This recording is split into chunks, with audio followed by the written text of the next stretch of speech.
For my programme, I wanted to do a performance that featured a range of different musical styles that showed off what the tuba could do and how it could be used in both an orchestral setting but also a straight jazz band style setting.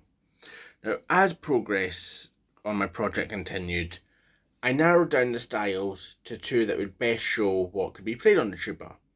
The music that I eventually decided on was music that people of all ages could enjoy, as I narrowed my programme down to classical and swing. Now, the tuba is a modern instrument compared to the rest of the brass family and other orchestral instruments, so most classical style pieces for the tuba are either contemporary, such as the Vaughan Williams Tuba Concerto, or arranged for tuba, such as Bidlow from the Pictures of the Exhibition. Now, another key aspect of my programme is that of the issue of all my music being written in bass clef, which marks the first time where I have to transpose every single piece that I am playing. Now, despite my brass band background where I have to read treble clef, transposing allowed me to understand the bass clef when played on the tuba much better, as I wasn't going between the two clefs and confusing my brain. Originally, I decided to play the Vaughan Williams Tuba Concerto, as it was one of the original concertos composed specifically for the tuba, and had been played recently by the Edinburgh Youth Orchestra and the Royal Scottish National Orchestra in 2019. This would have been the perfect piece to show off my abilities and to show other orchestras that I am able to play such pieces, which would have been very appealing to them. As a soloist who played the Vaughan Williams in 2019, had just completed his degree at the time and had gone on to have success with various orchestras. Now, the Lebedev Concerto No. 1, or as I've mentioned in another video, the Lebedev Concerto in One Movement, is a challenging piece, typically played for recitals that show a good level of understanding of the tuba and its range as an instrument, while also pushing the player forward. I have already discussed the technical difficulties of the piece in its own video. Now, the Fantasy for Tuba is a piece composed just for tuba with no accompanist. Composed by British composer Malcolm Arnold, it's one in a series of music written for the brass family designed to show the instrument it's written off for. Using dynamic swelling and accents throughout the piece to give the music personality, an almost joyful sound, while also remaining very serious, both bringing to light the instrument's tendency to be used as a joke instrument in media such as the very classic show Tubby the Tuba from the States, as well as showing that the jokey nature can be used in a more serious, traditional piece. The piece is challenging in the form that it can't rely on the piano to fill in the gaps, leaving the full attention on the tuba itself. And this makes moments such as the section at C, where it's semi-quavers up and down, difficult, but all the more appealing for audiences to listen to.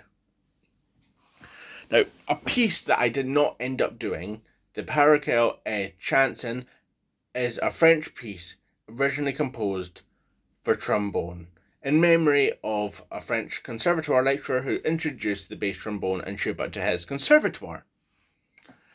It's very fast moving, and the piece was very quickly taken out of my programme, as it did not match with either the more classical style that I had to start with, or the mixture between classical and swing that I ended up with. Moving on to the fourth piece in my programme is the Waltz from Mippi 3, which was a piece brought to my attention by a fellow tuba player from my local brass band. The Waltz from Mippi is a very joyful piece and a celebration of Bernstein's brother's dog, and Bernstein had already composed two other pieces of music for trumpet and trombone for his brother's dog. The music, while not too technically challenging, does have swing elements which are not typical of the tuba, despite its past use as an alternative bass instrument for jazz bands in the past, as well as its continued use in some New Orleans jazz quintets, although the sousaphone is more commonly used than the bass tuba now. The piece complements the more joyful aspects of the Fantasy for Tuba and allows me to transition into a full-on swing piece for my encore. Now, my encore is Swing That Yam, which is a very unique piece composed by composer Simon Proctor. Now, Proctor has composed music for the tuba in the past with his tuba concerto, and Swing That Yam is a different style for the tuba that he chose to compose, with other pieces in the same style, such as Blue Potato. The music mostly relies on a quaver crotchet swung rhythm in patterns of 3.